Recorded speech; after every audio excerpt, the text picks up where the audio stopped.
shift from road to pump gear, you must first read, understand, and follow directions found in the pump operator's manual. Put the parking brakes on and check to make sure the indicator light turns on and the speedometer shows a speed a few miles per hour above zero. The shift from road to pump mode diverts the engine power to the pump.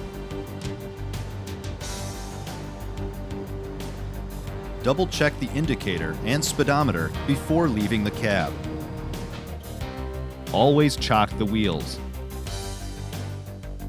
At the pump panel, practice hitting the E-stop switch. The emergency stop switch will drop the engine RPM to idle. This action should be practiced until it is second nature, so that the engine can be depowered if a malfunction causes the apparatus to move while pumping. Before removing the inlet cap, always open the drain valves on the inlet line first. Water inlet lines can be pressurized by trapped air and water between the inlet valve and inlet cap if the valve is opened and closed. If the pressure is not first relieved, it can fly off with harmful force when removed. To release the pressure on the discharge cap before removal, make sure the discharge valve is closed and the drain valve is open. Pressure on the discharge cap can cause it to explode off with great and harmful force.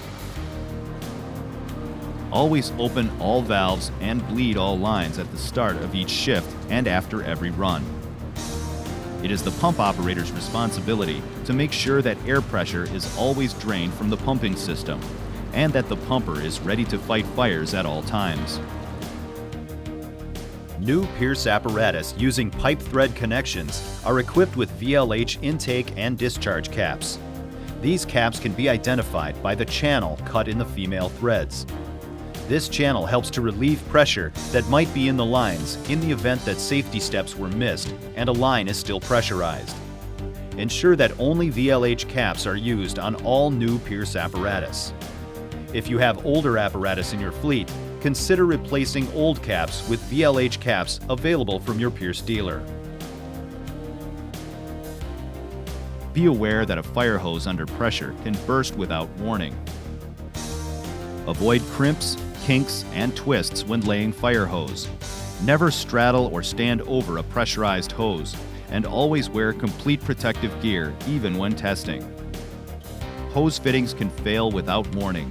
Inspect hose fittings for cracks, chips, or other damage, and replace when worn or damaged. Certain aerial apparatus configurations include a hose chute, used to direct the hose from the hose bed around the aerial turntable and out the back of the vehicle. This chute is intended to guide the hose as it exits, not as an additional hose storage area.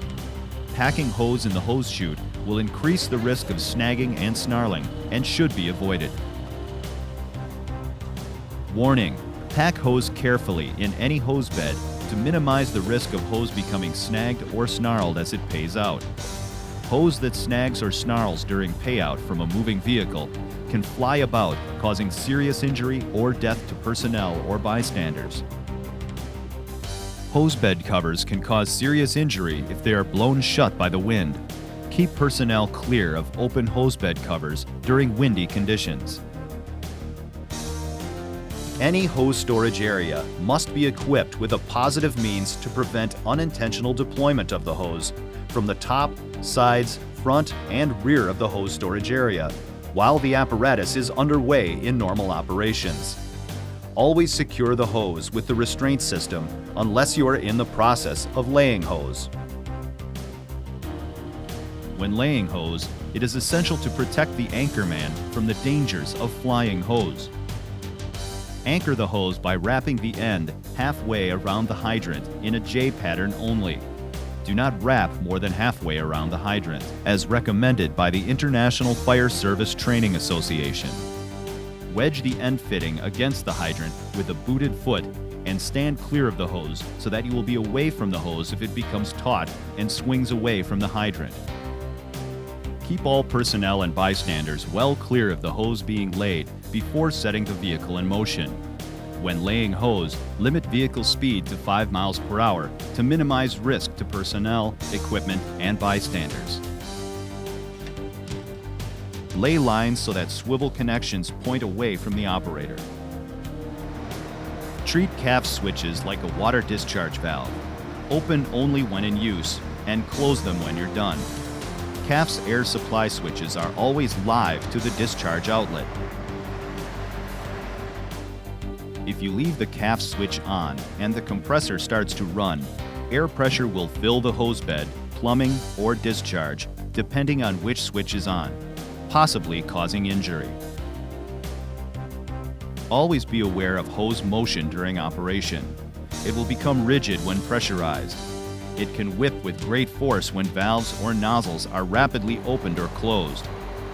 Open valves and nozzles slowly to avoid water hammer. If possible, tie the hose to the vehicle to limit hose motion, and always keep clear of a pressurized hose. Watch the water temperature gauge or feel the pipes for heat. A spike in heat means water is trapped. Pump horsepower heats trapped water to boiling in seconds, which can be extremely dangerous. A burst hose can scald and burn. If a temperature spike is detected, open the pump recirculation valve so tank water enters the pump and cools the pump system. Some departments prefer to crack a discharge valve or keep the pump recirculation valve cracked whenever the pump is engaged, so that some fresh water is always flowing through the pump to keep it cool.